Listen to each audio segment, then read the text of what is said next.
Hello, welcome back to my channel. আশা করি তোমরা সবাই ভালো আছো, আমিও ভালো আছি। তো এটা দেখো, গত সোমবারের ব্লগ তোমাদের সাথে শেয়ার করলাম। তো সকালবেলা চা, পরোটা আর করেছিলাম তোমার কুমড়োর তরকারি টিফিনের ছিল। তো করার পর সরাসরি চলে এলাম রান্নাঘরে, রান্নাটা করে নিলাম।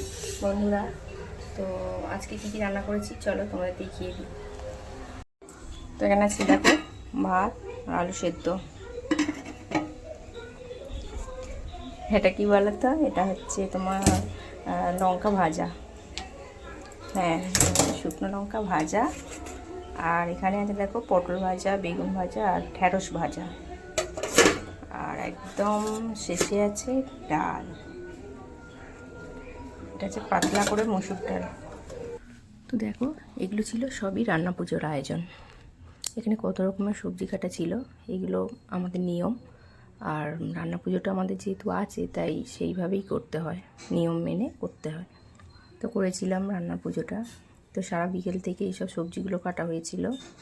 এখানে অনেক রকমের সবজি ছিল, ছিল পটল, উচ্ছে, কলা, বেগুন, আলু, তোমার ঝিঙে, কুমড়ো ভাজা, আবার তরকারিও করতে হয় অনেক রকমের। তো তারপরে নিয়ে চলে এসেছিলো মাছ।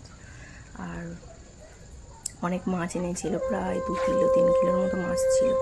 তো মাছটা ধুয়ে নিচ্ছিলাম, পরিষ্কার করে ধুয়েই নিলাম। আর তখন এটা কিন্তু সন্ধ্যাবেলার ব্লগ ছিল। দেখো বন্ধুরা, এখানে দেখো রান্না পুজোর ছিল, এই যে আয়োজন। এখানে ছিল চিংড়ি মাছ, এখানে আছে ইলিশ মাছ, পোনা মাছ, রুই মাছ, এখানে আছে কাটাপোনা। তো রান্না আর এখানে আছে চিংড়ি। দেখছো, এগুলো সব রান্না পুজোর আয়োজন।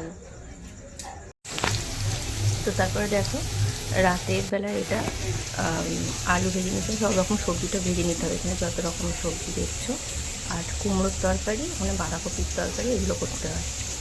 আর তারপর করে নিচ্ছিলাম, এখানে আমার যা ভাজাভুজি করছিল আর আমিও করছিলাম। তো এই ছিল রান্নাবান্না। সবটা তোমাদের দেখালাম না, যতটা পেরেছি ততটাই দেখালাম। তো এখানে সব রকম ভাজা বা তরকারি একটু একটু তোলা হয়েছে, এটা রাতে খাবার জন্য। মানে রান্না টান্না করে তারপরে খেতেও হয় ভাত।